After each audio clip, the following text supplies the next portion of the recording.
తొలి నాలుగేళ్ల సాధనలో తుది ఘట్టాలు. శ్రీరామకృష్ణులు సాధనలు చేసిన కాలం గురించి మాకు ఖచ్చితంగా తెలియదు. ఆయన చెప్పిన మాటల మూలంగానే ఏమైనా నిర్ణయించగలం. దాదాపు 12 సంవత్సరాలు నిరంతరాయంగా తాను వివిధ మతాల సాధనలు చేసినట్లు ఆయనే మాకు చెప్పారు. రాణి రాస్మణి దక్షిణేశ్వర ఆలయాన్ని కులగురువుకు దానం చేస్తూ ఒక దానపత్రం రాయించింది. దాని ప్రకారం మే 31, 1855 గురువారం నాడు శ్రీ కాళీదేవి ప్రతిష్ఠ జరిగింది. ఆ సంవత్సరమే శ్రీరామకృష్ణులు కూడా అర్చకులయ్యారు. కాబట్టి 1855 నుండి 1867 వరకు వారి సాధనలు సాగినవని నిస్సందేహంగా చెప్పవచ్చు. ఈ 12 సంవత్సరాలను ఆయన సాధనా కాలం అని ప్రత్యేకంగా పేర్కొంటాం. కానీ ఆ తర్వాత కూడా ఆయన తీర్థయాత్రలకు వెళ్ళి ఆ ప్రాంతాల్లో మరికొన్ని సాధనలు చేశారు. దక్షిణేశ్వరానికి తిరిగి వచ్చిన తర్వాత కూడా ఆయన అప్పుడప్పుడు మళ్ళీ సాధనలు చేశారు. ఈ విషయం గురించి తర్వాత చెప్పుకుందాం. 12 సంవత్సరాల ఈ సాధన కాలాన్ని 3 ప్రధాన భాగాలుగా విభజించవచ్చు. ఒక్కొక్క భాగాన్ని లోతుగా అధ్యయనం చేద్దాం. మొదటి భాగం 1855 నుండి 1858 వరకు. ఈ భాగంలోని సంఘటనల గురించి మనం ఇదివరకే చెప్పుకున్నాం. 1859 నుంచి 1862 వరకు సాధనలో రెండో భాగం. ఈ 4 సంవత్సరాల్లో భైరవీ బ్రాహ్మణి ఆధ్వర్యంలో శ్రీరామకృష్ణులు 64 తంత్రాలలో సాధన చేసి సిద్ధి పొందారు. వీటిని గోకుల వ్రతంతో మొదలుపెట్టారు. శాస్త్రరీత్యా గోవుకు గడ్డి పెట్టడం ఈ వ్రతం. 1863, 1867 వరకు సాధనలో మూడో భాగం. ఈ కాలంలో శ్రీరామకృష్ణులు బాలరామ సాధన చేశారు. జటాధారి అనే రామోపాసక సాధువు నుండి రామమంత్రాన్ని, బాలరామ విగ్రహాన్ని పొంది సాధన చేశారు. తర్వాత మధురభావ సాధనలో సిద్ధులయ్యారు. దీనికోసం ఆయన 6 నెలలు స్త్రీ వేషం వేసుకున్నారు. భగవంతుడు పురుషుడు, నాయకుడు అయితే భక్తులు స్త్రీలు, నాయికలు అన్నది ఈ మధురభక్తి మార్గం. కాబట్టి ఈ మార్గంలోని భక్తులంతా విధిగా స్త్రీత్వాన్ని ఆపాదించుకొని పురుషునికి సర్వసమర్పణ చేయాలి. ఈ సాధన తర్వాత తోతాపురి అనే సన్యాసి ఆధ్వర్యంలో అద్వైత సాధనలో సన్యాసి అయి సాధన చేసి నిర్వికల్ప సమాధి పొందారు. చివరికి గోవింద్ అనే సూఫీ ఫకీర్ నుండి ఇస్లాం దీక్ష పొంది సాధన చేశారు. ఈ 12 సంవత్సరాల్లో ముఖ్య సాధనలే కాక మరికొన్ని సాధనలు కూడా చేశారు. సఖ్యభావ సాధన, కర్తాభాజ, నవరసిక్, వైష్ణవ సాధనలు వీటిలో కొన్ని. వైష్ణవ సంప్రదాయ సాధనలు అన్నింటిలో గురుదేవులు నిష్ణాతులు. వైష్ణవ చరణ్ మొదలైన వైష్ణవ సంప్రదాయ సాధకులు సాధన సమయంలో సహాయం పొందడానికి గురుదేవుల వద్దకు వచ్చేవారు. ఇదే దానికి రుజువు. ఇలా శ్రీరామకృష్ణుల సాధన కాలాన్ని త్రిభాగయుక్తంగా లోతుగా పరిశీలన చేస్తే మొదటి విభాగంలోని సాధనలకు తక్కిన 2 విభాగాల్లోని సాధనలకు స్పష్టమైన తారతమ్యం మనకు కనిపిస్తుంది. శ్రీరామకృష్ణులు సాధన చేయడానికి మొదలుపెట్టినప్పుడు ఆయనకు ఒకే ఒక సహాయం అందింది. శ్రీ కేనారాం భట్టాచార్యులు ఆయనకు శక్తి మంత్ర దీక్షను ఇచ్చారు. తద్వారా భగవత్ సాక్షాత్కారం కోసం ఆయనలో ఆంతరికంగా తీవ్ర తపన బయలుదేరింది. ఈ తపన తీవ్రతరం అవుతున్న కొద్దీ ఆయన శరీరం, మనస్సు అనేక మార్పులకు లోనయ్యాయి. ఆయనలో ఇష్టదేవత యందు పరమప్రేమ జనించింది. వైదీభక్తి పరిధిని ఆయన దాటేశారు. రాగాత్మిక భక్తిలో ముందుకు పురోగమించారు. జగన్మాత సాక్షాత్కారం అయింది. యోగశక్తులన్నీ ఆయన పరమయ్యాయి. శ్రీరామకృష్ణులు భగవత్ సాక్షాత్కారాన్ని పొందారు. సకల సిద్ధులు ఆయనకు లభించి కృతార్థులయ్యారు కదా. మరింకా ఆయన చేయవలసింది ఏముంది అంటారా? చెప్తాం. ఒకవైపు ఈ ప్రశ్న సమంజసమే, కానీ ఇంకా సాధన చేయవలసి ఉంది. మొక్కలకు మొదట పువ్వులు, తర్వాత కాయలు కాయటం సహజం. కానీ కొన్నింట్లో ముందు పిందెలు వేసి తర్వాత పూలు పూస్తాయి అని శ్రీరామకృష్ణులు చెప్తారు. శ్రీరామకృష్ణుల సాధన వికాసం కూడా రెండవ దాని మాదిరిగానే సాగింది. సాధన ఆరంభంలోనే ఆయనకు దివ్యానుభూతులు, జగన్మాత దర్శనం అయ్యాయి. అయితే ఇవి ఎంతవరకు నిజం, ఎంతవరకు భ్రమ అన్నది ఆయనకు తేలలేదు. దానికోసం పూర్వ సాధకుల సిద్ధి అనుభవాలతో తన అనుభవాలను పోల్చి చూసుకోవాల్సిన అవసరం ఏర్పడింది. అవన్నీ శాస్త్రాల్లో ఉన్నాయి సరి. తాను పొందిన అనుభూతులు శాస్త్రోక్త సాధనల వల్ల కలగలేదు, కేవలం తీవ్ర తపన, భక్తి వలన కలిగాయి. కాబట్టి ఆ అనుభూతులను శాస్త్రోక్త సాధనల ద్వారా కూడా పొందడం అత్యవసరమైంది. లేకపోతే వాటి నిజానిజాలు తనకెలా తెలుస్తాయి? గురువులు తెలిపిన వారి వారి అనుభూతులు, శాస్త్రాల్లో ఉన్న సాధకుల అనుభూతులు, సాధన ఫలంగా తాను పొందిన స్వానుభవాలు, ఈ 3 ఒక్కటే, వేర్వేరు కావు అని నిశ్చయంగా తెలియాలి. అప్పుడే తన సాధన సఫలమైనట్టు తెలుస్తుంది. ఆయన సందేహాలన్నీ నివృత్తమవుతాయి. ఆయన పరిపూర్ణ శాంతిని అనుభవిస్తారు. పైన చెప్పిన విషయానికి ఒక ఉదాహరణగా శుకదేవుని జీవితంలో జరిగిన ఒక సంఘటనను పేర్కొనవచ్చు. వ్యాసుని కుమారుడైన శుకుడు పరమహంసలలో ప్రథమగణ్యుడు, మాయకు అతీతుడు. జన్మతః దివ్య దర్శనాలు, అనుభూతులు పొందుతూ ఉండేవాడు. అవి యథార్థాలు కావు, తాను గమ్యం చేరుకున్నాడో లేదో నిర్ధారించుకోవడానికి శుకుడు వేదాలు, షడ్దర్శనాలు, తదితర శాస్త్రాలు అధ్యయనం చేశాడు. పిదప తన తండ్రిని ఇలా అడిగాడు: తండ్రి, శాస్త్రోక్త సాధనలన్నీ జన్మతః నాకు సిద్ధించి ఉన్నాయి. అయినా నేను ఇంకా ఆత్మజ్ఞానిని కానేమో అని సందేహంగా ఉంది. నా సందేహాన్ని నివృత్తి చేయి.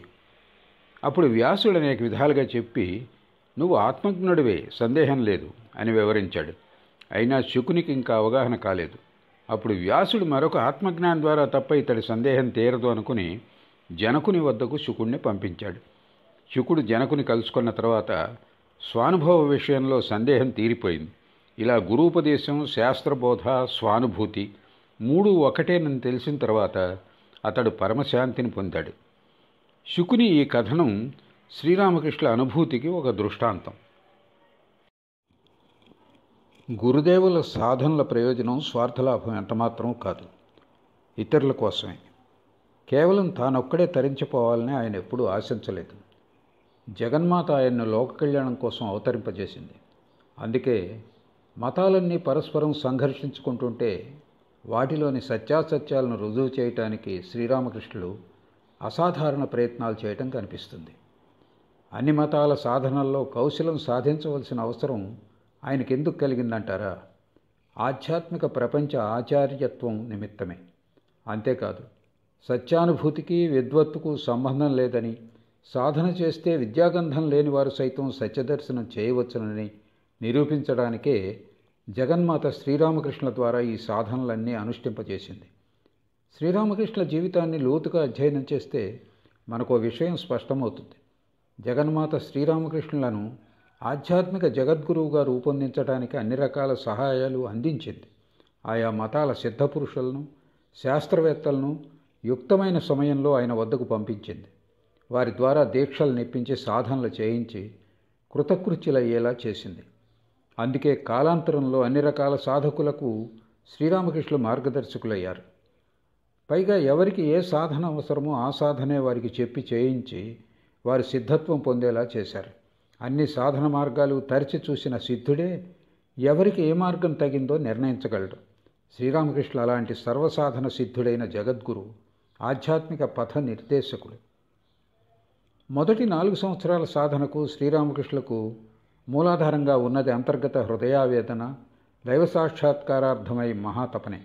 ఆ సమయంలో ఆయన వద్ద ఏ గురువు రాలేదు, ఏ గురువు సాధనాపదం బోధించలేదు. ఆయనలోని తీవ్రాతి తీవ్ర తపనే ఆయనతో అన్ని సాధనలు చేయించింది. చివరికి జగన్మాత సాక్షాత్కారం కూడా అయింది.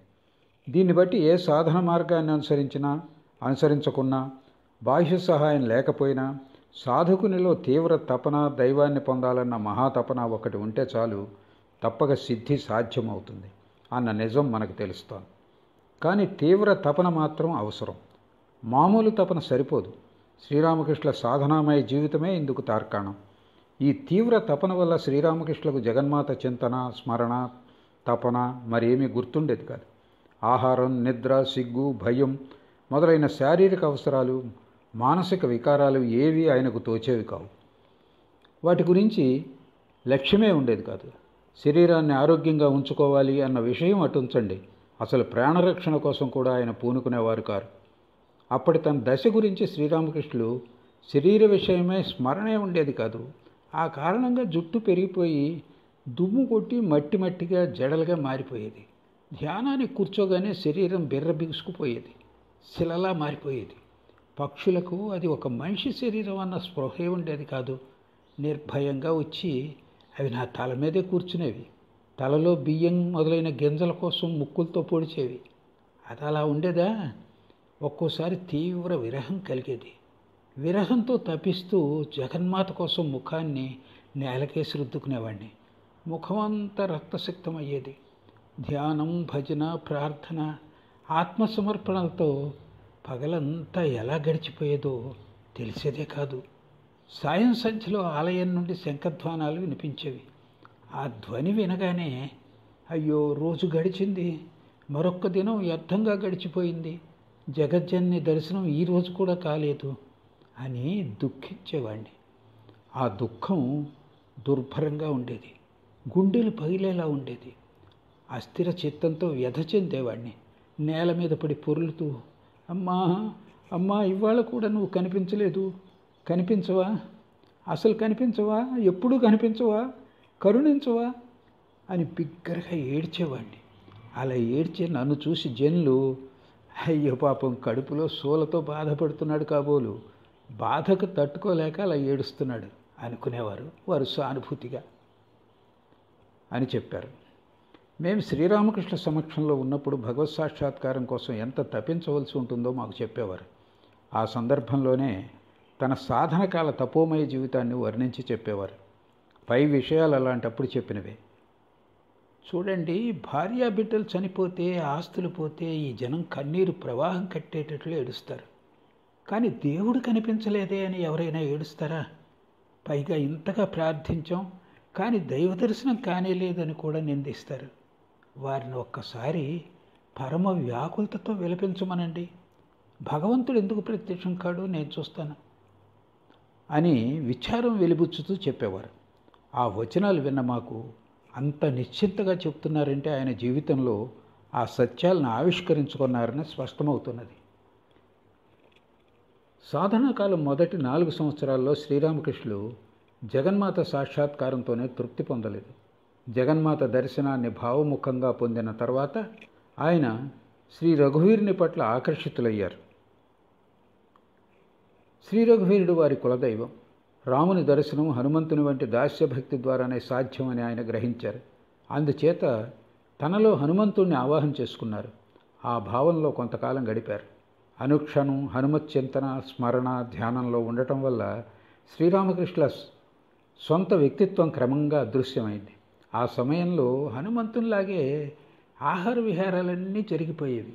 కావాలని చేసేవాడిని కాను, సహజంగా అవి జరిగిపోయేవి. అప్పుడు వెనుక తోకలా బట్టను వేలాడదీశాను. కోతి మాదిరే గెంతుతూ నడిచేవాడిని. పళ్ళు దుంపలు తప్ప మరేమీ రుచించేవి కాదు. కోతి మాదిరే తొక్క తీయకుండానే వాటిని తినేసేవాడిని. చాలా వరకు ఎప్పుడు చెట్ల మీదనే ఉండేవాడిని. అనుక్షణం గంభీరంగా రఘువీరా రఘువీరా అనేవాడిని. కోతి కళ్ళ మాదిరే నా కళ్ళు కూడా చంచలమయ్యాయి. ఆశ్చర్యం ఏమిటో తెలుసా, వెన్నెముక క్రింద భాగం 1 అంగుళం పెరిగింది అని అప్పటి తన స్థితిని వర్ణించి చెప్పేవారు శ్రీరామకృష్ణులు. చివరి వర్ణన విన్న తర్వాత, మహాశయ, ఆ పెరిగిన వెన్నెముక ఇంకా అలాగే ఉందా అని అడిగాం. అది విని ఆయన నవ్వి, లేదులే, ఆ భావం మనసులో ఎప్పుడైతే సమసిపోయిందో అది మళ్ళీ మామూలుగా అయిపోయింది అని చెప్పారు. దాస్యభావ సాధన చేస్తున్న కాలంలో శ్రీరామకృష్ణులకు ఒక దివ్య దర్శనం, దివ్యానుభవం కలిగాయి. ఈ దర్శన అనుభూతులు ఇంతకు పూర్వం పొందిన అనుభూతుల వంటివి కావు, క్రొత్త రకం అనుభూతులు ఇవి. కాబట్టే ఆ దర్శనం, ఆ అనుభూతి ఆయన చిత్తంలో గాఢంగా ముద్రించుకుపోయాయి. ఆ అనుభూతిని వివరిస్తూ శ్రీరామకృష్ణులు ఇలా చెప్పారు. ఆ సమయంలో ఒకరోజు నేను పంచవటి కింద కూర్చున్నాను. ధ్యానం, చింతన ఇలాంటివి ఏమీ చేయటం లేదు. ఊరకనే అలా కూర్చునున్నాను.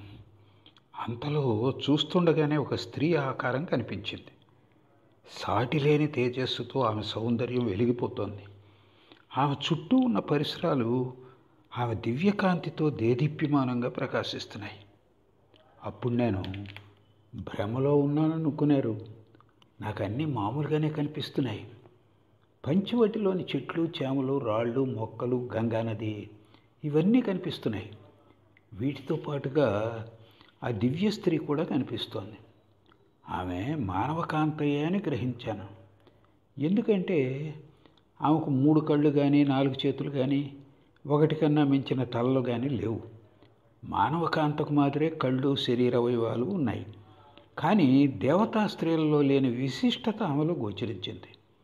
ఆమె ఉదరం నుండి ప్రేమ, దయ, కరుణ, సహనం, విషాదం ఇవన్నీ ఒక్కొమ్మడిగా వర్షిస్తున్నాయి.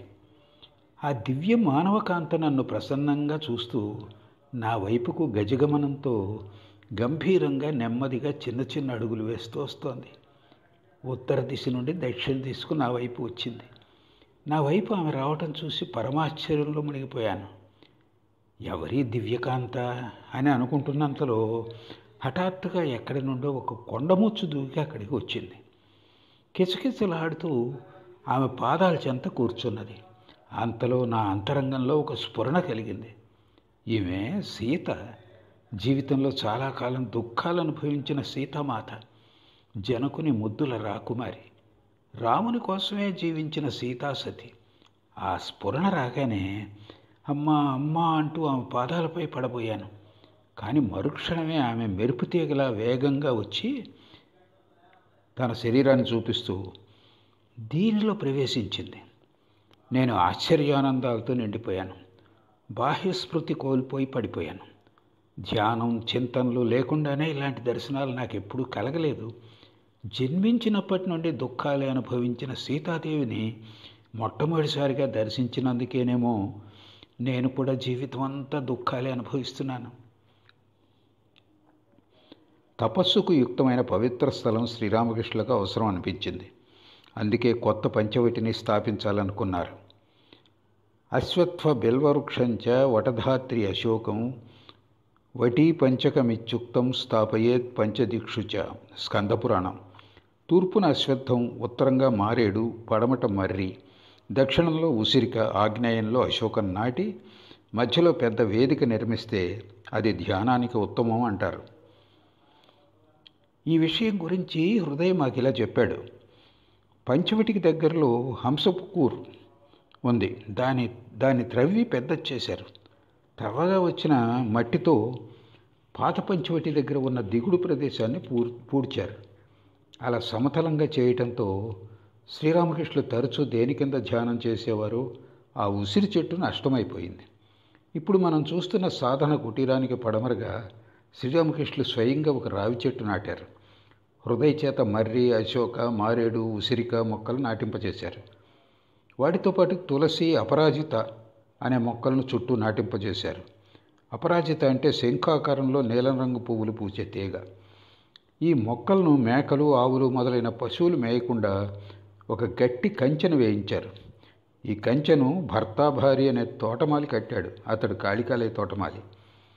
ఈ నిర్మాణం అంతా అనుకోకుండా అద్భుతంగా నెరవేరింది. ఆ వివరాలు మరో చోట చెప్పున్నాం. శ్రీరామకృష్ణులు రోజు తులసి, అపరాజిత మొదలైన మొక్కలకు నీరు పోస్తూ చక్కగా చూసుకునేవారు. ఆ కారణంగా అవి త్వరలోనే పెరిగి పెద్దవయ్యాయి. ఎవరైనా వాటి మధ్య కూర్చొని ధ్యానం చేస్తుంటే వారు ఇతరులకు ఎవరికీ కనిపించేవారు కారు. రాణి రాస్మణి కాళికాలయాన్ని ప్రతిష్ఠ చేసిన తర్వాత పూరి, గంగాసాగర్ దర్శించడానికి వెళ్ళే అనేక మంది సాధు సన్యాసులు భక్తురాలైన రాణి రాస్మణి ఇచ్చే ఆతిథ్యాన్ని స్వీకరించేవారు. ఆ యాత్రకు పోతూ వస్తూ ఉండేటప్పుడు ఆ సాధు సన్యాసులు దక్షిణేశ్వర ఆలయంలో కొన్ని రోజులు విశ్రాంతి తీసుకునేవారు. ఆ సమయం నుండి అనేక మంది గొప్ప సాధకులు, సిద్ధపురుషులు వస్తూ ఉండేవారని గురుదేవులు చెప్పారు. వారిలో ఒకరి ఉపదేశంపై ఆయన ప్రాణాయామం, హఠయోగ సాధనలు చేస్తుండేవారు. ఒకరోజు ఆయన హలధారి సంఘటన జరిగినప్పటి విషయాన్ని గురించి వివరిస్తూ ఈ విషయాన్ని చెప్పారు. తర్వాత ఆయన హఠయోగ సాధనను చేయవద్దని నిషేధించారు. ఎందుకంటే దాన్ని ఆయన స్వయంగా ఆచరించి దాని ఫలితాన్ని తెలుసుకున్నారు గనక. కొంతమంది ఈ విషయమై ఆయన్ను సంప్రదించగా ఆయన ఇలా చెప్పారు. ఈ సాధనలు ఈ కాలానికి కాదు. కలియుగంలో జీవులు అల్పాయుష్కులు. వారి జీవితాలు కేవలం వారు తీసుకునే ఆహారం మీదనే ఆధారపడి ఉంటాయి. అలాంటప్పుడు ముందు హఠయోగాభ్యాసంతో శరీరాన్ని దృఢం చేసుకుని ఆ తర్వాత రాజయోగ సాధనతో భగవద్ధ్యానం చేయటానికి సమయం ఎక్కడుంటుంది? హఠయోగంలో చెప్పిన క్రియలన్నింటినీ పూర్ణంగా సాధించాలంటే హఠయోగంలో సంపూర్ణ సిద్ధి పొందిన యోగ్య గురువును ఆశ్రయించాలి. ఆయన వద్దే నివసించాలి. ఆయన ఉపదేశాన్ని అనుసరించి ఆహార విహారాది కఠోర నియమాలు ఎన్నో పాటించాలి. నియమాలు కొంచెం తప్పినా శరీరం రోగగ్రస్తం అవుతుంది. ఒక్కోసారి చావు కూడా సంభవిస్తుంది. కాబట్టి అవన్నీ చేయని అవసరం లేదు. ప్రాణాయామం, కుంభకం ఇవన్నీ దేనికంటావా? మనసును వశంలోకి తెచ్చుకోవటానికే కదా. భక్తితో భగవద్ధ్యానం చేస్తే మనసు, ప్రాణం సహజంగానే వశంలోకి వస్తాయి. కలియుగంలో మనిషి ఆయువు అల్పం, అతడి శక్తి కూడా అల్పమే. కాబట్టే కరుణామయుడైన భగవంతుడు ముక్తి మార్గం సులువు చేశాడు. భార్యాబిడ్డలు పోయినప్పుడు మనిషికి ఎంత వియోగం ఏర్పడుతుంది, ఎంత పరితాపం కలుగుతుందో తెలుసు కదా. అంతటి పరితాపాన్ని భగవంతుడి కోసం ఒక్కరోజైనా పడితే సాధకుడికి భగవత్ సాక్షాత్కారం తప్పక లభిస్తుంది.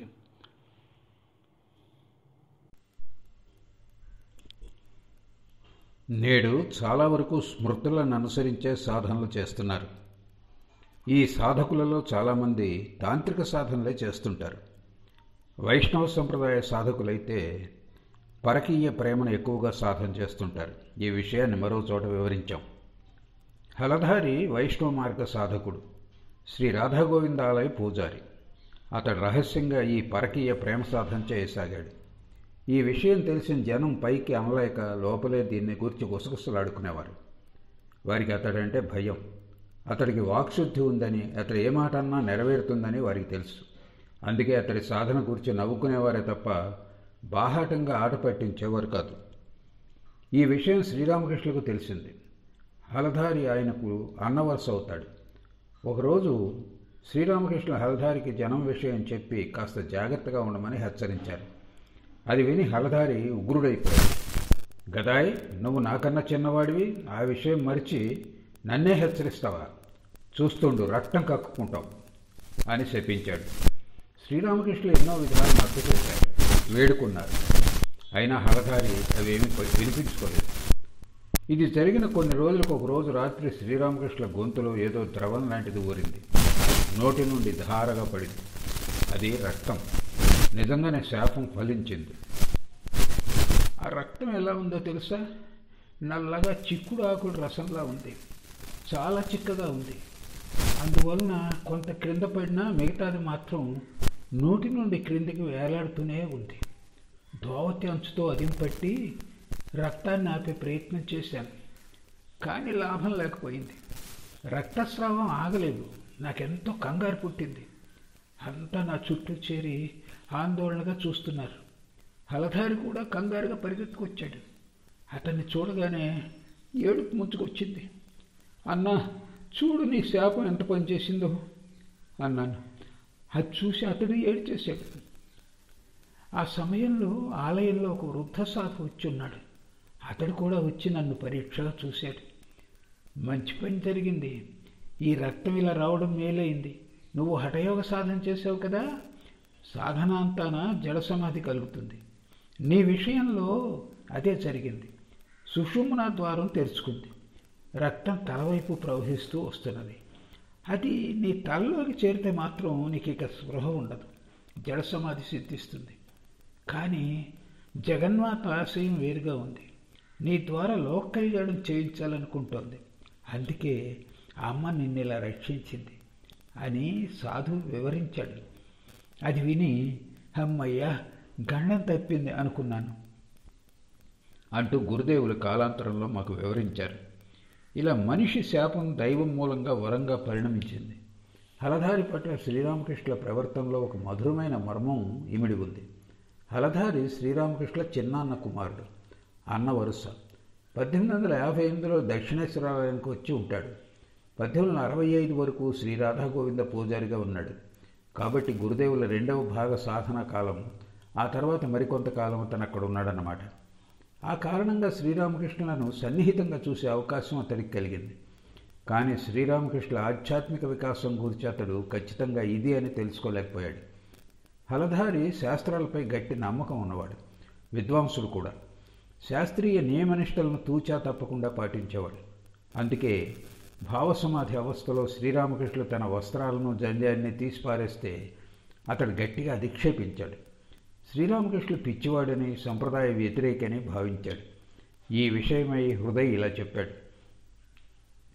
హలధారి నాతో చూడు హృదు, తమ్ముడు ఎలా ప్రవర్తిస్తున్నాడో. బట్టలు తీసేస్తాడు, జంధ్యాన్ని తీసేస్తాడు. ఇది అపచారం కదా.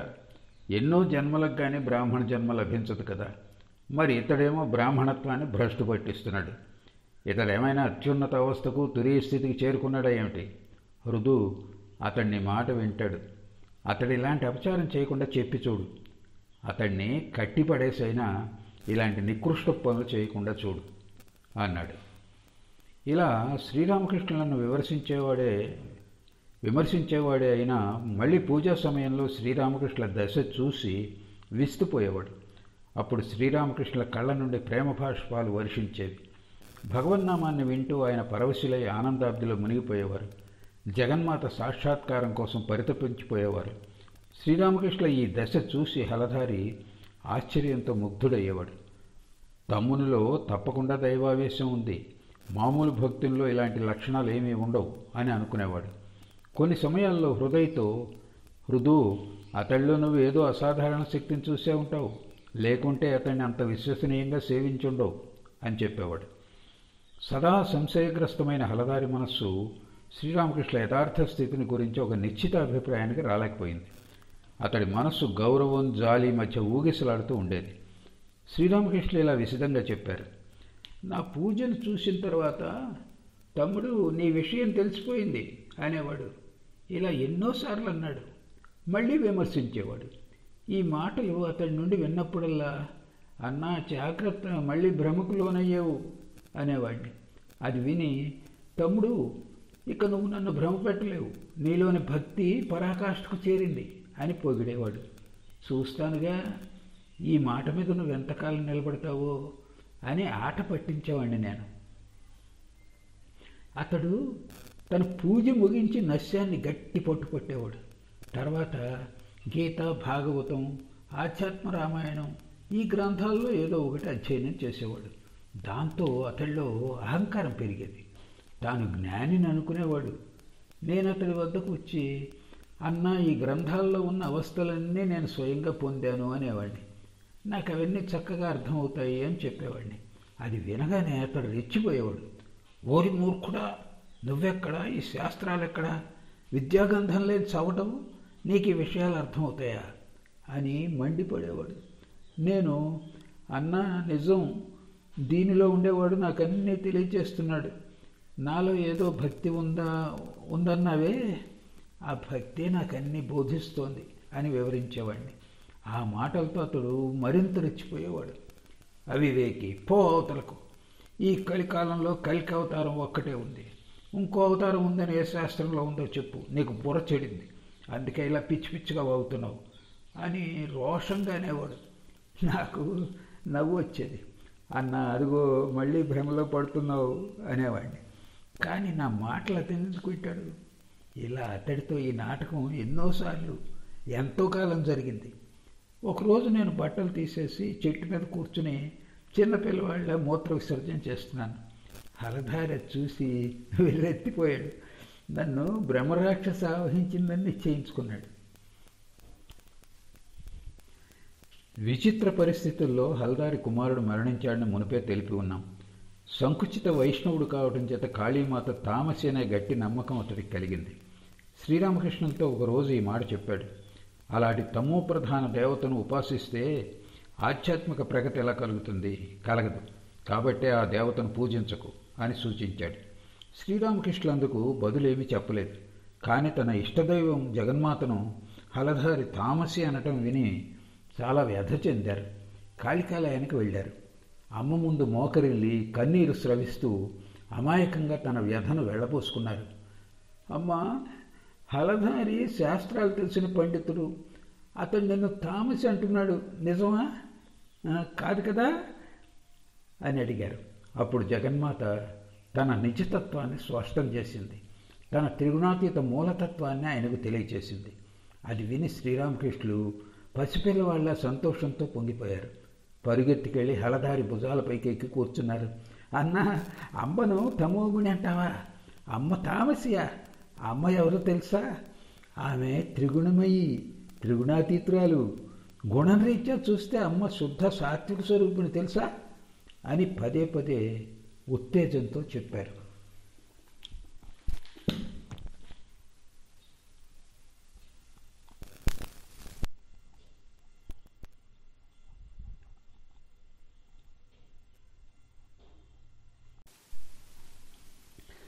భావపరవశులైన శ్రీరామకృష్ణుల దివ్యవాణి, ఆయన పవిత్ర స్పర్శతో హలధారి అంతర్చక్షు తెరుచుకుంది. అప్పుడు అతడు పూజాపీఠంపై కూర్చొనున్నాడు. శ్రీరామకృష్ణుల మాటలను హృదయపూర్వకంగా అంగీకరించాడు. జగన్మాత శ్రీరామకృష్ణులలో అభివ్యక్తమై ఉండటం దర్శించాడు. వెంటనే పరమ భక్తి ప్రపత్తులతో ఆయన పాదాలను పుష్పచందనాదులతో పూజించాడు. కొంతసేపటికి హృదయ అక్కడికి వచ్చాడు. మామను ఏదో బ్రహ్మరాక్షస ఆవహించిందని నువ్వు చెప్పావు కదా, మరి ఆయన్ని ఎందుకు పూజించావు అని అడిగాడు. ఏమో మరి నాకు అర్థం కావటం లేదు. అలా ఎందుకు అతడు కాళికాలయం నుండి సరాసరి నా వద్దకు వచ్చాడు, వచ్చి నన్ను అతడు ఏం చేశాడో తెలియదు. కానీ అతడిలో నాకు దైవాంశ కనిపించింది, అందుకే పూజించాను. మరొక విషయం, కాళికాలయానికి అతను ఎప్పుడు వెళ్ళినా అతడు నన్ను ఇలాగే మాయ చేస్తుంటాడు. ఈ రహస్యం ఏమిటో మరి అంటూ హలధారి ఉన్న విషయం చెప్పాడు. హలధారి అలా ఎన్నోసార్లు శ్రీరామకృష్ణ దివ్యత్వాన్ని ప్రత్యక్షంగా దర్శించాడు. కానీ అదేమి చోద్యము, అతడు ముక్కుపుడం పట్టించి శాస్త్రాధ్యయనం చేయడానికి ఉపక్రమించగానే పాండిత్యాభిమానం అతన్ని ముంచెత్తేది. ఆ అహంకారంతో అతడు మళ్ళీ మామూలు మనిషి అయిపోయేవాడు. ఆ రామకృష్ణకు వెర్రిపట్టింది అనుకునేవాడు. బాహ్య శౌచం, సదాచారం ఇలాంటివి ఎన్నెన్ని ఉన్నా సరే మనస్సు కామినీ కాంచనాసక్తి నుండి ముక్తం కానంత వరకు సాధకుడికి అంత ప్రయోజనం ఉండదు. ఈ విషయం హలధారి జీవితం ద్వారా రుజువు అవుతున్నది. పై అలంకారాలు ఎన్నో ఉన్నా అది సత్యానుభూతిని కలిగించలేవు. శ్రీరామకృష్ణుడు సర్వులలో భగవంతుడిని ప్రత్యక్షంగా ప్రయత్నించేవాడు. ముఖ్యంగా ఆలయానికి వచ్చే బీదాబిక్కీలను నారాయణ స్వరూపులుగానే గాంచేవారు. వారు గ్రహించిన ప్రసాద ఉచ్ఛిష్టాన్ని శ్రీరామకృష్ణుడు భగవత్ప్రసాదంగా భావించి తినేవారు. ఈ విషయం మేము మునిపే పేర్కొన్నాం. దాన్ని హలధారి చూసి చాలా చిరాకు పడ్డాడు. వెర్రి ఆవేశంతో శ్రీరామకృష్ణులతో, గదాయ్, నువ్వు నీ పిల్లలకు పెళ్ళేలా చేస్తావో అది చూస్తాను అన్నాడు. హలధారిని కొద్దో గొప్ప జ్ఞానిగా శ్రీరామకృష్ణులు భావించేవారు. ఆ మాటలు విన్న తర్వాత శ్రీరామకృష్ణులకు అతడిపై అగౌరవం కూడా పోయింది. శ్రీరామకృష్ణులకు ఆవేశం వచ్చింది. ఓరి ధూర్త, ఇదేనా నీ పాండిత్యం? శాస్త్రాన్ని వివరిస్తూ ఈ జగత్తంతా మిథ్యా, మాయా, జీవులంతా బ్రహ్మస్వరూపులు, అందరినీ బ్రహ్మంగా దర్శించాలని చెప్తావే, మరి అదంతా ఒట్టిదేనా? జగత్తు మిథ్య అంటూనే పిల్లలను వరుసగా కంటూ ఉంటావే, నీ శాస్త్రజ్ఞానం మీద మూత్ర విసర్జన చేయాలి అని గట్టిగా మందలించారు. శ్రీరామకృష్ణులది శిశువు స్వభావం, కల్లా కపటం ఎరుగిన అమాయకులు. ఆయన హలధారి పాండిత్యాన్ని కారణంగా అప్పుడప్పుడు ఆందోళన చెందేవారు. నిజానిజాలు తెలుసుకోవడానికి జగన్మాత వద్దకు పరిగెత్తుకు వెళ్ళి మొరపెట్టుకునేవారు. ఒకరోజు హలధారి భగవంతుని విషయంలో శ్రీరామకృష్ణులతో చర్చించసాగాడు. ఉన్నాడు లేడు అనే వాటికి భగవంతుని తత్వం అతీతమని శాస్త్రాలను ఉదహరించాడు.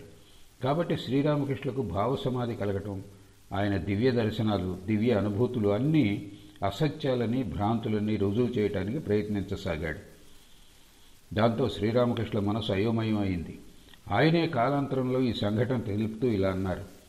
నాలో గొప్ప ఆందోళన చెలరేగింది. మరి నా దివ్య దర్శనాలు, నేను పొందిన అనుభవాలన్నీ కేవలం భ్రాంతులేనా అని కంగారు పడ్డాను. అంటే అమ్మ నన్ను వంచిందా అని వ్యథ చెందాను. ఆ ఆవేదంతో అమ్మకంతా చెప్పుకున్నాను. అమ్మా, నాకు చదువు సంఖ్యలు లేవని ఎంచి నన్ను వెర్రివాడిని చేసి ఇలా మోసం చేస్తావా అంటూ ఏడవసాగాను. కొంతకాలం అలా ఏడుస్తూనే ఉండిపోయాను. ఇంతలో నాకెదురుగా భూమిలో నుండి తెల్లని పొగమంచు లాంటి పొర పైకి వచ్చి ఆ ప్రాంతాన్నంతా కమ్ముకుంది. చూస్తుండగానే ఆ పొగమంచులో బంగారు వర్ణంతో మెరిసిపోతున్న ఒక తేజమూర్తి కనిపించింది. ఆ మూర్తి తదేకంగా నన్నే చూస్తూ, వత్సా, చింతించకు, నువ్వు భావముఖంలోనే ఉండు అంటూ ముమ్మారు పలికింది. తర్వాత నెమ్మదిగా ఎలా వచ్చిందో అలాగే పొగమంచు మూర్తితో పాటు కరిగిపోయింది.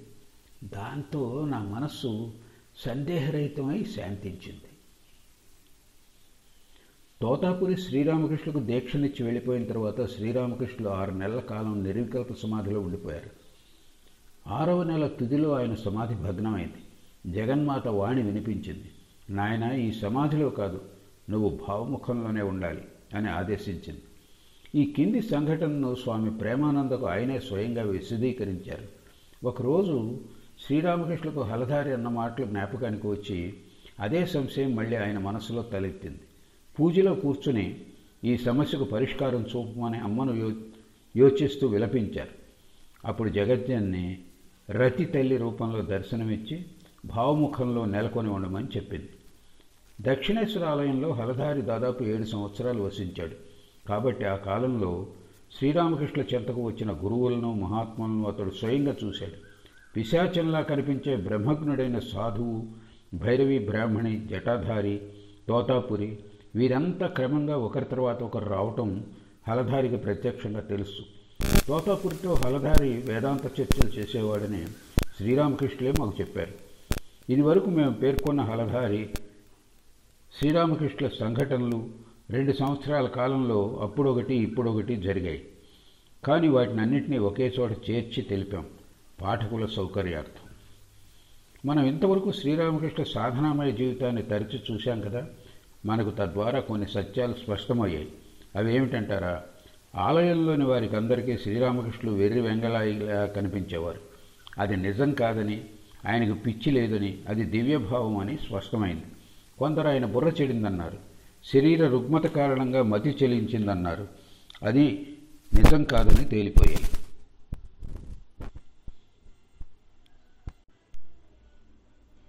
శ్రీరామకృష్ణులలో భగవత్ సాక్షాత్కారానికై తీవ్ర తపన, మహా ఆరాటం కలిగాయి.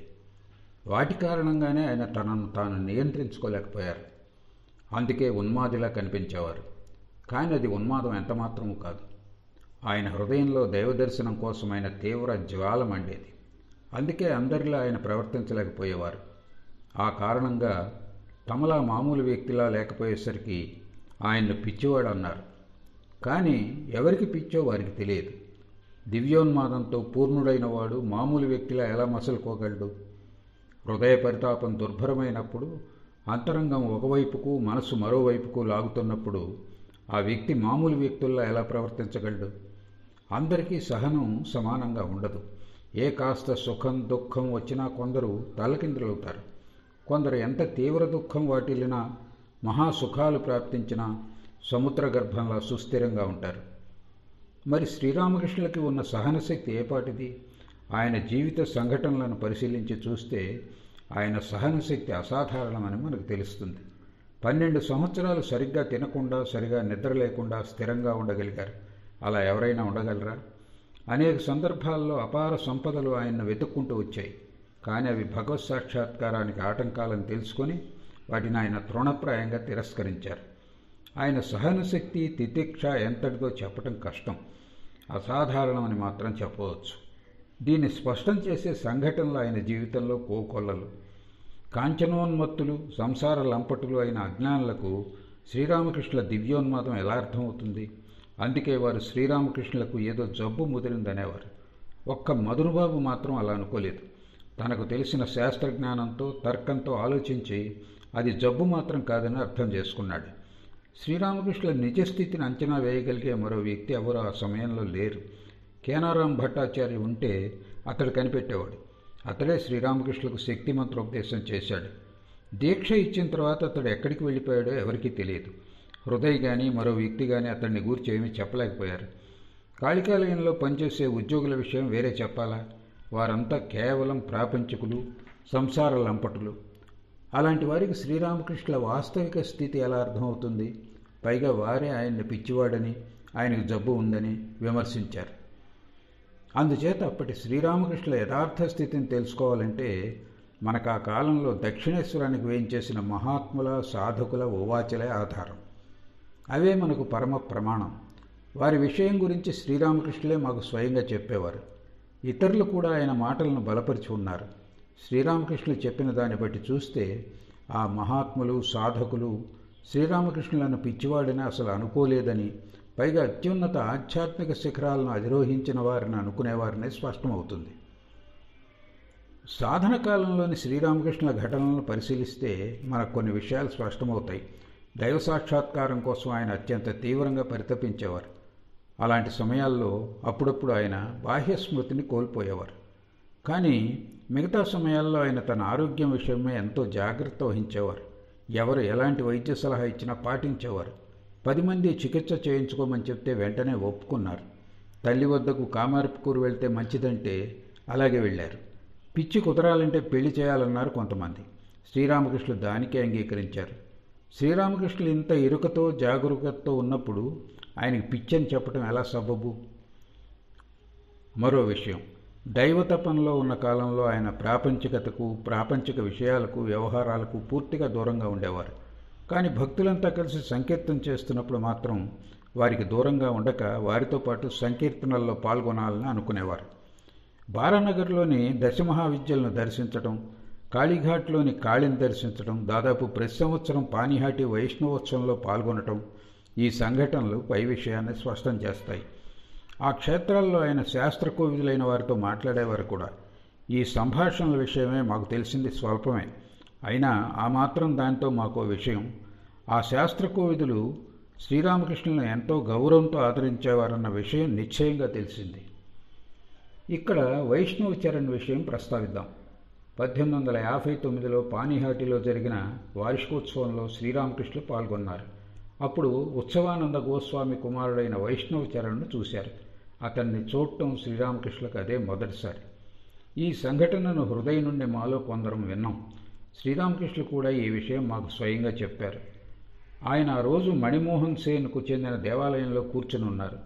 అక్కడికి వైష్ణవ చరణ్ వచ్చి శ్రీరామకృష్ణులను చూశాడు. చూసిన వెంటనే ఆయన సామాన్యుడు కాదని, అత్యున్నత ఆధ్యాత్మిక శిఖరాలను అధిరోహించిన వారిని గ్రహించాడు. ఆ రోజు అతడు శ్రీరామకృష్ణులతోనే ఎక్కువసేపు గడిపాడు. స్వయంగా అటుకులు, బెల్లం, మామిడి పండ్లు, మిఠాయి కొన్నాడు. వాటిని భగవంతునికి నివేదించాడు. తర్వాత శ్రీరామకృష్ణులతో, ఇతర భక్తులతో ఆ ప్రసాదాన్ని ఆరగించి ఎంతో ఆనందించాడు. వార్షికోత్సవం ముగిసిన తర్వాత వైష్ణవ చరణ్ మళ్ళీ ఒకసారి శ్రీరామకృష్ణులను దర్శించాలనుకున్నాడు. దక్షిణేశ్వర ఆలయానికి వచ్చి శ్రీరామకృష్ణులను గురించి అడిగాడు. శ్రీరామకృష్ణులు ఉత్సవం నుంచి అప్పటికింకా తిరిగి రాలేదని తెలుసుకుని ఎంతో నిరాశతో వెళ్ళిపోయాడు. ఈ సంఘటన జరిగిన తర్వాత 3 సంవత్సరాలకు మళ్ళీ వైష్ణవ చరణ్ శ్రీరామకృష్ణులను కలుసుకున్నాడు. ఆ తర్వాత వారిద్దరి మధ్య సన్నిహిత సంబంధం నెలకొంది. ఈ వివరాలనే మేము గురుభావం ఉత్తరార్థంలో చెప్పి ఉన్నాం. ఈ 4 సంవత్సరాల కాలంలో శ్రీరామకృష్ణులు కొన్ని విచిత్ర సాధనలు కూడా చేశారు. మనస్సును ధనతృష్ణారహితం చేయదలుచుకున్నారు. దానికోసం రూపాయి నాణాలను, మట్టి ముద్దలను చేతుల్లోకి తీసుకునేవారు. వాటి సత్యాసత్యాలను గురించి విచారణ చేసేవారు. దైవ దర్శనమే ఏకైక లక్ష్యమై ఉన్న వ్యక్తికి మట్టి ఎంతగా సహాయపడుతుందో ధనం కూడా అంతేనని తెలుసుకున్నారు. అంటే మట్టి సహాయం చేయలేదు, ధనము సహాయం చేయలేదు, 2 వ్యర్థమే. కాబట్టి ఆయనకు ఆ 2 సమానమైన విలువ గలవిగానే తోచాయి. ఈ నిజం చిత్తంలో దృఢం చేసుకోవటానికి మన్ను రూపాయి, రూపాయి మన్ను అంటూ ధనాసక్తితో పాటు రూపాయలను, మట్టిని గంగలో పారవేశారు.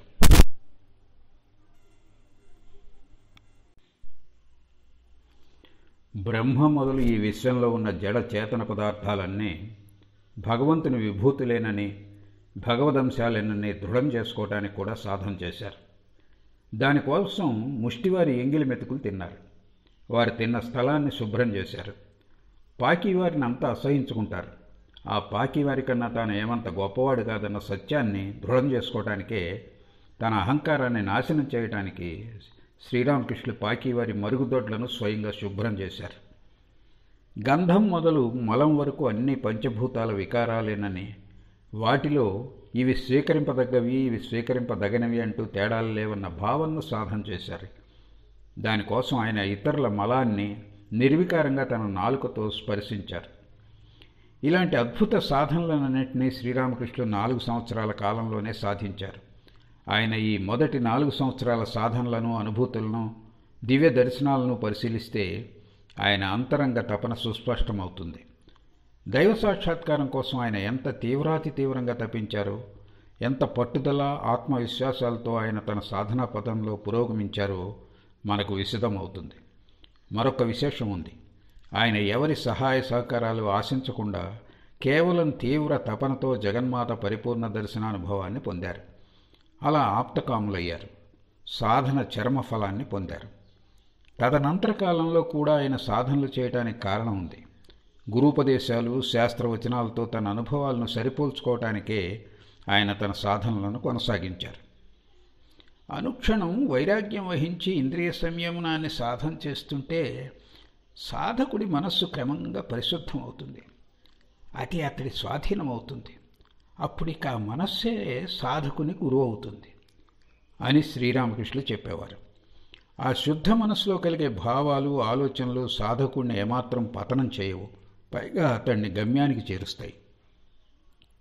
శ్రీరామకృష్ణ మనస్సు జన్మతః పరిశుద్ధమైనటిది.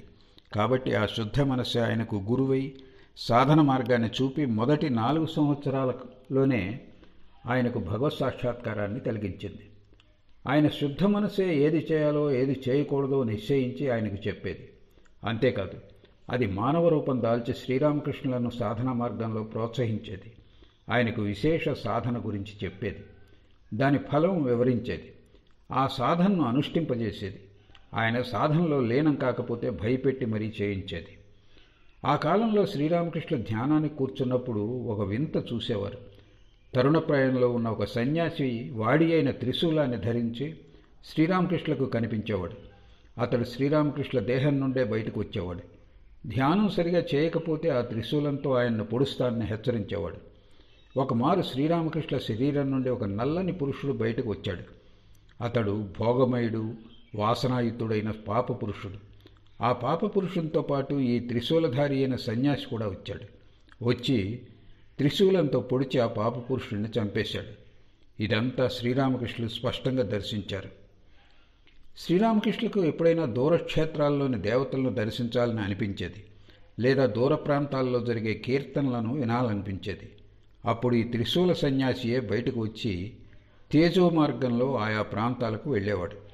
దేవతలను దర్శించి లేదా కీర్తనలు వింటూ కొంతసేపు ఉండేవాడు. తర్వాత తిరిగి వచ్చి శ్రీరామకృష్ణుల్లో కలిసిపోయేవాడు. ఇవన్నీ శ్రీరామకృష్ణులు మాకు స్వయంగా చెప్పినవే.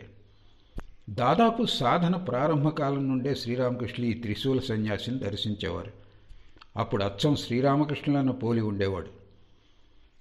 తన ప్రతిరూపం సలహాలపైనే శ్రీరామకృష్ణులు తన కార్యాలను, సాధనలను చేసేవారు. ఆనాటి తన అపూర్వ సాధనానుభవాల గురించి మాకు ఇలా చెప్పేవారు. అచ్చం నాలాగే ఉండే ఒక తరుణప్రాయపు సన్యాసి నాలో నుండి బయటికి వచ్చేవాడు. నాకు అన్ని విషయాలు బోధించేవాడు. అతడు అలా బయటికి వస్తున్నప్పుడు ఒక్కొక్కసారి నాకు కొద్దిగా బాహ్య స్మృతి కలిగేది. మరొకప్పుడు బాహ్య స్మృతిని పూర్తిగా కోల్పోయేవాడిని. ఒక జడ పదార్థం మాదిరిగా అతడి కార్యకలాపాలను చూస్తూ ఉండేవాడిని. అతడి మాటలు వినేవాడిని. అతడు తెలిపిన తాత్విక విషయాలనే తదనంతర కాలంలో భైరవీ బ్రాహ్మణి, నగ్నస్వామి అంటే తోతాపురి మళ్ళీ నాకు ఉపదేశించారు. నాకు తెలిసిన వాటినే వారు మళ్ళీ చెప్పారు.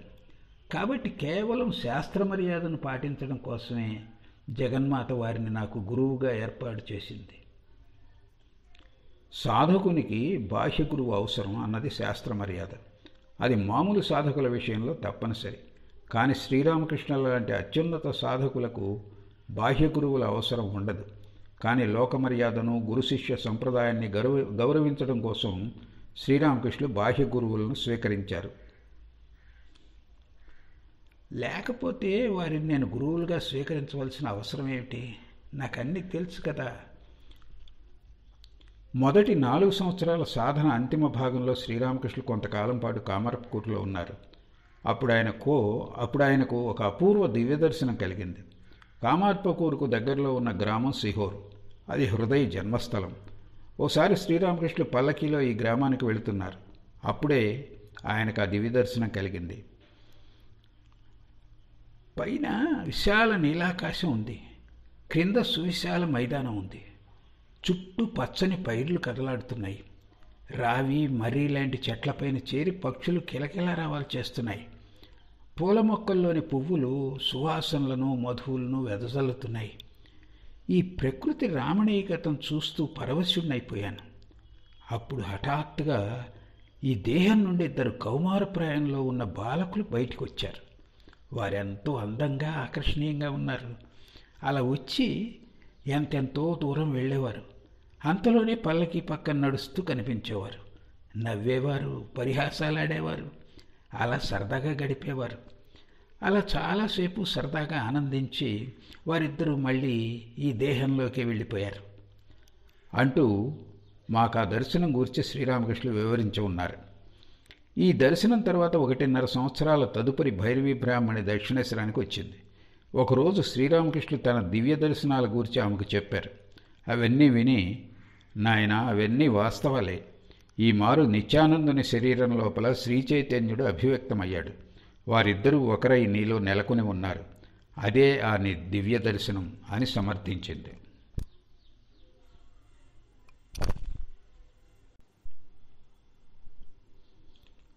అప్పుడు భైరవీ బ్రాహ్మణి శ్రీచైతన్య భాగవతంలోని 2 పద్యాలు చదివింది. హృదయ్ ఈ వివరాలు చెప్పాడు. ఆ పద్యాలు ఇవి: అద్వైతేర్ గోలాధారి కోహెన్ బార్ బార్ పునశ్జయ కురిబో లీలా మోర్ చమత్కార్ कीर्तने आनंद रूप होई बे आमार अध्यावधि गौर कोरेन गौर राय कोनो कोनो భాగ్యవాన్ దేఖి బారే పాయ్. శ్రీ చైతన్యుడు అద్వైతుని కౌగిలించుకొని ఇలా అంటున్నాడు: మళ్ళీ అద్భుత లీల సలుపుతాను, భగవత్కీర్తనానందంలో మునిగిపోతాను. అదే నా రాబోయే కాలపు అవతారం. ఇప్పుడు కూడా గౌరాంగుని లీలలు జరుగుతూనే ఉన్నాయి. కొందరు అరుదైన భాగ్యవంతులు ఈనాటికి ఆ లీలలు దర్శిస్తారు. ఒకరోజు గురుదేవులపై దర్శన ఆంతర్యం గురించి అడిగాం. అందుకు ఆయన, నిజమే, నేను చూశాను, బ్రాహ్మణి కూడా అలాగే చెప్పింది, కానీ దాని ఆంతర్యం నాకు కూడా అంతుపట్టలేదు అన్నారు. సరే, ఈ దర్శనాల విషయం వల్ల ఒకటి స్పష్టమవుతున్నది. ఈ విశ్వంతో సుపరిచితుడైన మహాత్ముడెవరో ఏదో మహత్కార్యాన్ని సాధించడానికి శ్రీరామకృష్ణుల మనోదేహాలను వాడుకుంటున్నాడన్నదే అది. శ్రీరామకృష్ణులకు కూడా ఈ భావన ఉంది. ఇలా తన నిజ వ్యక్తిత్వం గురించి ఆయనకు సూచన కలిగింది. ఈ అలౌకిక సూచన క్రమంగా స్పష్ట రూపం దాల్చింది. దానితో పూర్వం ధర్మ సంస్థాపనార్థం అయోధ్యలో రాముడుగా అవతరించినవాడు, బృందావనంలో శ్రీ రాధారమణుడుగా అవతరించినవాడు, ఇప్పుడు మళ్ళీ భారతదేశంలోనే కాక ప్రపంచమంతా ఆధ్యాత్మిక స్రవంతిని ప్రవహింపజేయటానికి తన శరీరంలో అవతరించాడని శ్రీరామకృష్ణులకు స్పష్టమైంది. అందుకే ఎవడు రాముడో ఎవడు కృష్ణుడో అతడే ఇప్పుడు ఈ వరలో అవతరించాడు. రాజు అప్పుడప్పుడు నగర పర్యవేక్షణకై మారువేషంలో వెళ్తుంటాడు కదా, అలాగే ఈ గుప్త వేషంలో ఆ పురుషుడు మళ్ళీ అవతరించాడు అని తరచూ ఆయన చెప్పేవారు. తన ఈ అవతార రహస్యాన్ని శ్రీరామకృష్ణులు తన ఆంతరంగిక భక్తులకు పదే పదే చెప్పేవారు.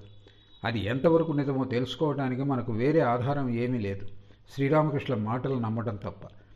దీన్ని అలా వదిలేస్తే ఆయనకు కలిగిన దర్శనాలన్నీ సత్యమే అని దృఢంగా చెప్పవచ్చు. కారణం మా స్వానుభవమే. మేము ఆయన్ను దర్శించడానికి వెళ్ళేవారం కదా, ఆ సమయంలో ఆయనకి ఇలాంటి దర్శనాలు ప్రతినిత్యం ఎన్నో కలిగేవి. ఈ అనుభవాలు అనుభూతులపై అనుమానంతో ఎన్నోసార్లు పరీక్షించిన ఆంగ్ల విద్యను అభ్యసించిన శిష్యులు పరాజితులయ్యారు. ఆశ్చర్యంతో వారికి ఒప్పుకోక తప్పేది కాదు. ఇందుకు సంబంధించిన కొన్ని సంఘటనలను మేము గురుభావం ఉత్తరార్ధంలో వివరించాం. ఇక్కడ ఒక సంఘటన గురించి చెప్తాం. 1885లో ఆశ్వీజం అంటే సెప్టెంబర్ అక్టోబర్ మాసంలో దుర్గా ఉత్సవాలు ఆనందంగా చేసుకుంటున్నారు. శ్రీరామకృష్ణ శిష్యుల్లో కూడా ఈ ఆనందం వెల్లివిరిసింది. కానీ బాహాటంగా కనిపించలేదు. కారణం, వారందరి ప్రియతమ గురువు జబ్బుతో మంచం పట్టి ఉన్నారు. శ్రీరామకృష్ణులు గొంతు క్యాన్సర్తో బాధపడుతున్నప్పుడు చికిత్స కోసం భక్తులంతా కలిసి శ్యాంపుకూరులో ఒక 2 అంతస్తుల భవంతిని అద్దెకు తీసుకొని గురుదేవుల బసను అక్కడకు మార్చి 4 రోజులైంది. పేరుగాంచిన హోమియో వైద్యుడు మహేంద్రలాల్ సర్కార్ చికిత్స చేస్తున్నాడు. ఎంత చికిత్స చేసినా వ్యాధి తగ్గుముఖం పట్టలేదు, పైగా ముదిరింది. గృహస్థ భక్తులు రోజు గురుదేవుల విషయం కనుగొంటూ తగిన ఏర్పాట్లు చేసేవారు. శ్రీరామకృష్ణుల యువక శిష్యులు, వారిలో చాలామంది విద్యార్థులే, భోజనానికి మాత్రం ఇంటికి వెళ్ళి మళ్ళీ వచ్చి గురుసేవలో ఉండిపోయేవారు. కొందరైతే అక్కడే ఉండిపోయేవారు. అధికంగా మాట్లాడినా పదే పదే సమాధిలోకి వెళ్ళినా ప్రమాదం అని డాక్టర్ హెచ్చరించాడు. కాబట్టి ఆ 2 విషయాల్లో జాగ్రత్తగా ఉండమని శిష్యులకు సలహా ఇచ్చాడు. శ్రీరామకృష్ణులు వైద్యుని సలహా పాటించడానికి శక్తివంచన లేకుండా ప్రయత్నించారు. కానీ వీలు పడలేదు. మొదటి నుండి కూడా ఆయన తన శరీరానికి అంత ప్రాధాన్యం ఇవ్వలేదు. దాన్ని రక్త మాంసయుత ఎముకల గూడుగానే పరిగణించారు. అలాంటిది ఒక్కమారుగా శరీరానికి ప్రాధాన్యం ఇవ్వడం, శరీరం కోసం జీవించడం ఆయనకు సాధ్యం కాకపోయింది. భగవద్విషయ ప్రస్తావన వస్తే తన శరీరాన్ని దాని రక్షణను కూడా మర్చిపోయి భగవంతుని గురించి మాట్లాడుతూ ఉండిపోయేవారు. దాంతోపాటు ఆయనకు సమాధి స్థితులు కూడా కొనసాగాయి. అంతేకాదు, ఇంతకు ముందెప్పుడు శ్రీరామకృష్ణులను దర్శించుకొని భక్తులు ఎందరో శ్రీరామకృష్ణ దర్శనం కోసం రాసాగారు. వారంతా భక్తి ప్రేమలతో తన వద్దకు వస్తే గురుదేవులు ఊరికే ఎలా కూర్చుంటారు? వారితో భగవద్ విషయాలు మాట్లాడేవారు, సాధన మార్గాలను ఉపదేశించేవారు. ఆయనలోని ఆ ఉత్సాహాన్ని ఆనందాన్ని చూసిన తర్వాత శ్రీరామకృష్ణ వ్యాధి అంత తీవ్రమైంది కాదని, త్వరలో నయమవుతుందని భక్తులు అనుకునేవారు. కొత్తగా తన వద్దకు వచ్చేవారిని అనుగ్రహించడానికే, సాధ్యమైనంత ఎక్కువ మందికి భగవంతుని విషయం తెలియజేయటానికే శ్రీరామకృష్ణులు కావాలనే ఈ వ్యాధిని కోరి తెచ్చుకున్నారని మరికొందరు భక్తులు తలచారు. తన ఆశయం నెరవేరగానే తనంతట తానే ఈ వ్యాధిని నయం చేసుకుంటారని వారు అందరికీ నచ్చచెప్పేవారు.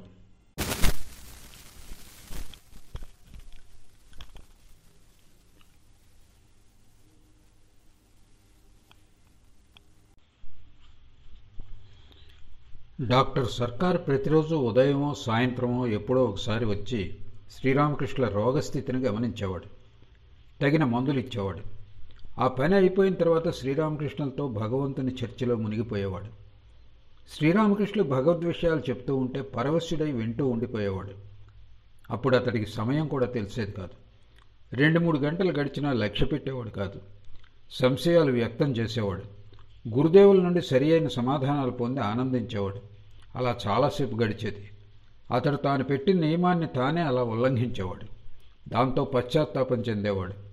గురుదేవులతో, ఈరోజు నీతో చాలా మాట్లాడించాను, సరే ఇక ఈరోజు నువ్వు మరెవరితోనూ మాట్లాడవద్దు, అనర్థం జరిగిపోతుంది. నీ మాటల్లో చాలా ఆకర్షణ ఉంది, అందుకే నీతో మాట్లాడుతూ దాదాపు 3 గంటలు నా వైద్యశాలను కూడా మర్చిపోయి ఉంటున్నానంటే ఆ ఆకర్షణ ఎంతటితో కదా. సరేలే, అయిందేదో అయింది, ఇక నువ్వు ఎవరితోనూ మాట్లాడకు, మాట్లాడినా ఎక్కువసేపు మాట్లాడవద్దు. నేను వచ్చినప్పుడు నాతో ఎంతసేపు అయినా మాట్లాడవచ్చు, పర్వాలేదు అని చెప్పేవాడు. ఆ మాటలకు అక్కడున్న వారంతా హాయిగా నవ్వుకునేవారు. సురేంద్రనాథ్ మిత్రను శ్రీరామకృష్ణులు సురేష్ మిత్ర అని పిలిచేవారు. అతడు ఆ సంవత్సరం తన ఇంట్లో దుర్గాపూజ చేస్తున్నాడు. అతడి ఇల్లు సిమ్లా అనే పేటలో ఉంది. అంతకు పూర్వం ఆ కుటుంబంలో ప్రతి ఏటా దుర్గాపూజ జరుపుకునేవారు. కానీ ఒకసారి ఏదో అనర్థం జరిగింది. దాంతో పూజ చేయటం ఆపేశారు. సురేంద్ర శ్రీరామకృష్ణ భక్తుడు, నిర్భయుడు, గురుదేవుల శక్తిలో విశ్వాసం ఉన్నవాడు. అతడు ఏదైనా చేయాలనుకుంటే దేనికి భయపడేవాడు కాదు, చేసేసేవాడు.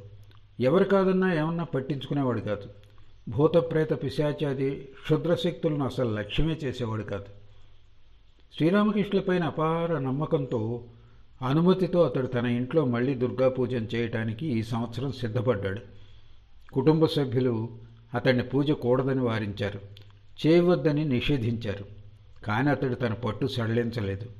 గురుదేవుల అనుమతితో దుర్గామాత పూజకు పూనుకున్నాడు. ఖర్చంతా తానొక్కడే భరించాడు. పూజ చేశాడు. అతడి ఆనందానికి అవధులు లేకుండా పోయాయి. కానీ ఒకే ఒక్క లోటు, నిరాశ అతడిలో చోటు చేసుకున్నాయి. తన ప్రీతమ గురుదేవుడు తన పూజ ఉత్సవంలో పాల్గొనకపోవటమే అది. సురేంద్రుని పూజా కార్యక్రమం కొందరి నిందలకు కారణమైంది. అతడు తన ఇంట్లో పూజ చేయదలుచుకున్న కొన్ని రోజులకు ముందే అతడి బంధువులు కొందరు రోగగ్రస్తులయ్యారు. అందుకు సురేంద్రునిపై దోషారోపణ చేశారు. కుటుంబ సభ్యులు కూడా అతడిని ఆక్షేపించారు, పూజ చేయవద్దని వారించారు. కానీ అతడు ఎవరినీ దేన్ని లెక్క చేయలేదు. సోదర శిష్యులను అందరినీ ప్రేమతో ఆహ్వానించాడు. పరమ భక్తితో దుర్గామాత పూజను కొనసాగించాడు. సప్తమి పూజ అయింది. మహాష్టమి రోజు చాలామంది భక్తులు శ్యాంపూర్లో శ్రీరామకృష్ణ వద్దకు చేరారు. భగవంతుని విషయం మాట్లాడుతూ కీర్తనలు పాడుతూ ఆనందించసాగారు. సాయంకాలం డాక్టర్ సర్కార్ అక్కడికి వచ్చాడు. అప్పుడు నరేంద్ర అంటే వివేకానంద భక్తి కీర్తన గానం చేశాడు. అతడి మధురగానానికి భక్తులంతా పరవశం చెందారు. శ్రీరామకృష్ణులు అప్పుడప్పుడు డాక్టర్కు పాటల అర్థం వివరిస్తూ మధ్య మధ్యలో సమాధి స్థితిలోతూ ఉండిపోయారు. భక్తి పారవశ్యంలో కొంతమంది భక్తులు కూడా ఆ రోజు బాహ్య స్మృతిని కోల్పోయారు. ఆ గదంతా ఆనందపూర్ణమైపోయింది. దాదాపు రాత్రి 7:30 ప్రాంతంలో డాక్టర్ పరవశత్వం నుండి బయటపడ్డాడు. నరేంద్రుణ్ణి తన కొడుకులా కౌగలించుకున్నాడు. శ్రీరామకృష్ణుల వద్ద సెలవు పుచ్చుకుని వెళ్ళడానికి లేచాడు. అతడి గౌరవార్థం రామకృష్ణులు కూడా నవ్వుతూ లేచి నిలబడ్డారు. అంతే, వెంటనే ప్రగాఢ సమాధిలో మగ్నులైపోయారు. అది సంధి పూజ ముహూర్తం. బెంగాల్లో ఆశ్వీజ దేవి నవరాత్రులు ఘనంగా జరుపుకుంటారు. అష్టమి, నవమి తిథుల మధ్యకాలాన్ని సంధి అంటారు. అప్పుడు జరిగే పూజ సంధి పూజ. అమావాస్య, పూర్ణిమ, కాళీ పూజ, అష్టమి, నవమి, సంధి పూజ ఇలాంటి విశేష దినాల్లో శ్రీరామకృష్ణులు స్వాభావికంగానే సమాధి స్థితులు అవుతూ ఉంటారు. అందుకే ఆయన సమాధిమగ్నులయ్యారు. భక్తులు ఆశ్చర్యంతో చూస్తూ ఉండిపోయారు. అరగంట తర్వాత ఆయన స్పృహలోకి వచ్చారు. డాక్టర్ సెలవు తీసుకుని వెళ్ళిపోయాడు. ఆ అరగంటలో ఏం జరిగిందో శ్రీరామకృష్ణ ఇలా చెప్పారు. ఈ చోటు నుండి సురేంద్రుని ఇంటి దాకా ఒక తేజో మార్గం ఏర్పడింది. సురేంద్రుని భక్తికి సంతుష్టురాలై జగన్మాత అతడు పూజించే ప్రతిమలో అభివ్యక్తం కావటం నేను చూశాను. అమ్మ 3వ నేత్రం నుండి కాంతి కిరణం బయలువెడలింది. జగన్మాత ఎదుట ఎన్నో దివ్యలు వెలిగించారు. అమ్మ ముందు కూర్చుని సురేంద్రుడు అమ్మ అమ్మ అంటూ పరితాపంతో ఏడుస్తున్నాడు. అలా చెప్పి, వెంటనే మీరంతా సురేంద్రుని ఇంటికి వెళ్ళండి, మిమ్మల్ని చూసి అతడు కొంత శాంతిస్తాడు అని ఆదేశించారు. వివేకానందాది శిష్యులు, ఇతర భక్తులంతా కలిసి శ్రీరామకృష్ణులకు ప్రణామం చేసి సురేంద్రుని ఇంటికి వెళ్ళారు. సురేంద్రుడిని అడిగి ఇంతకు మునుపు శ్రీరామకృష్ణులు చెప్పినవన్నీ నిజమేనని ప్రత్యక్షంగా తెలుసుకున్నారు. సురేంద్రుడు అమ్మను పిలుస్తూ ఏడ్చిన మాట నిజమేనని తెలుసుకున్నారు. ఇలా శ్రీరామకృష్ణులు చూసిన దర్శనం నిజమేనని తేలింది. అది తెలిసి అంతా ఆశ్చర్యచకితులయ్యారు. శ్రీరామకృష్ణ దివ్య ఆధ్యాత్మిక స్థితిని ఒక సందర్భంలో రాణి రాస్మణి, ఆమె అల్లుడు మధురబాబు కూడా సరిగ్గా అవగాహన చేసుకోలేకపోయారు. అఖండ బ్రహ్మచర్యం పాటిస్తున్నారు కాబట్టి ఆయన మెదడు చెడిందని, అందుకే అలా పిచ్చిగా ప్రవర్తిస్తున్నారని అనుకున్నారు. ఆయన బ్రహ్మచర్యాన్ని భంగపరిస్తే ఆయన మామూలు మనిషి అవుతారని నిశ్చయించుకున్నారు. అందుకని వారు లక్ష్మీబాయి మొదలైన అందగత్తెలైన వేశ్యలతో శ్రీరామకృష్ణులను ప్రలోభానికి లోన్ చేయటానికి దక్షిణేశ్వరంలోనూ మెచువా బజార్లోని ఒక ఇంట్లోనూ ప్రయత్నించారు. కానీ శ్రీరామకృష్ణులకు ఆ వేశ్యల రూపంలో జగన్మాత దర్శనమే అయింది. వారిని చూసి అమ్మా అమ్మా అంటూ బాహ్య స్మృతిని కోల్పోయారు. ఈ విషయం వివరిస్తూ, అప్పుడు నాకు పురుషాంగం తాబేల అవయవంలా శరీరంలోకి ముడుచుకుపోయింది అని చెప్పారు. పసివాడిలా ఉన్న శ్రీరామకృష్ణుల అమాయక ప్రవర్తన చూసి ఆ వేశ్యలు విస్మయం చెందారు. వారి మనస్సులు మాతృప్రేమ వాత్సల్యాలతో నిండిపోయాయి. అలాంటి మహాత్ముడిని పతనం చేయటానికి వచ్చి తాము ఎంతో అపచారం చేశామని బాధపడ్డారు. ఏడుస్తూ తమను క్షమింపమని శ్రీరామకృష్ణులు వేడుకున్నారు. ఆయనకు నమస్కరించి వెళ్ళిపోయారు.